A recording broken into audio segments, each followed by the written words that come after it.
The Wall of Secrets. Lara should have felt proud. She stood in the center of her freshly renovated apartment, the scent of new paint still sharp in the air. The furniture gleamed, the tiles sparkled, even the fridge hummed like it had something to prove. 3 months ago, the place had looked like a crime scene. Leaky roof, moldy carpet, toilets that hadn't flushed in years. But now, it was hers. Clean, bright, perfect. At least, that's what she thought. The movers honked from downstairs, jolting her back to the present.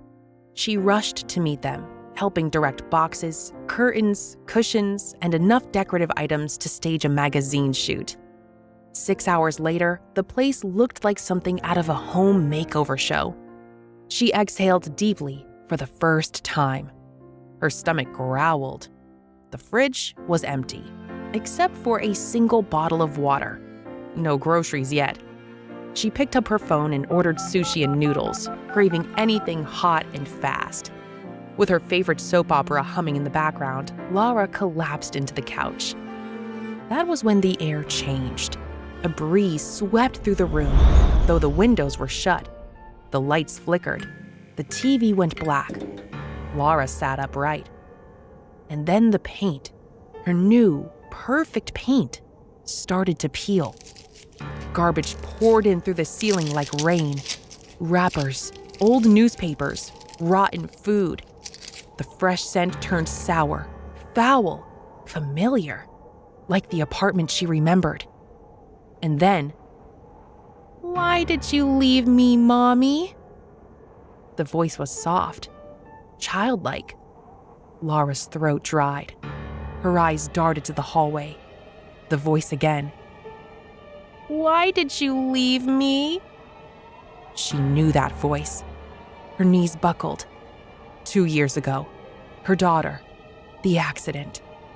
The figure stepped into the room, but it wasn't her daughter. Not really. Its skin shimmered like plastic, its eyes too wide. As it walked toward her, its voice changed, warped and deepened. "Come with me." It reached out a hand. The fingers bent the wrong way. Lara backed away, shielding her eyes, whispering prayers. It laughed, but then, "Save me, please." The voice shifted again, gentle. A girl wrapped in plastic, transparent, fragile. Lara reached out. The doorbell rang. Her eyes flew open. She was back on the couch. Light steady, walls clean, the apartment intact. She stumbled to the door. It was the delivery guy. She mumbled a thank you, tossed the food into the fridge, and went to bed without eating.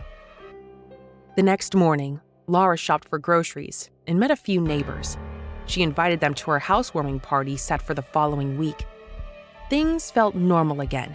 The days rolled by without incident. Lara let her guard down. The party came, wine flowed, laughter echoed, the apartment sparkled. For once, she felt at peace. Until 10 p.m., when the last guest left and she was alone again. That night, she woke with a start. That same pressure in her chest, that same cold. A soft sound drifted in. Sobbing.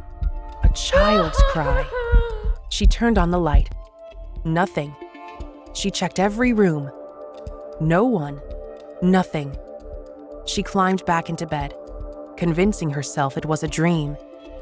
But it came again the next night, and the one after. Always at 3:17 a.m. The crying. Always stopping at 3:20. On the fourth night, she stayed awake, sitting cross-legged on the bed with her phone in hand.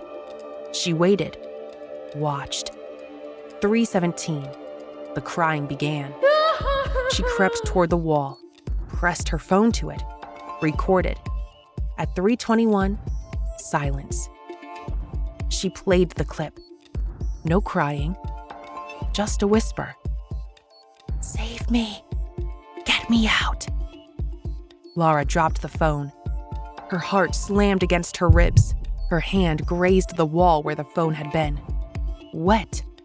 A red streak bloomed across the paint. Blood. She screamed and passed out. When she woke, her alarm read 5 o'clock a.m. Her palms were clean. The wall? Spotless. But she remembered. She grabbed a hammer. She struck the wall. Again. Again. Plaster cracked. Then something gave way. A body, wrapped in cling film.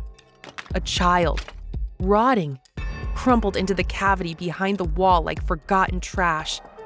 The air filled with decay, with grief, with something ancient and angry.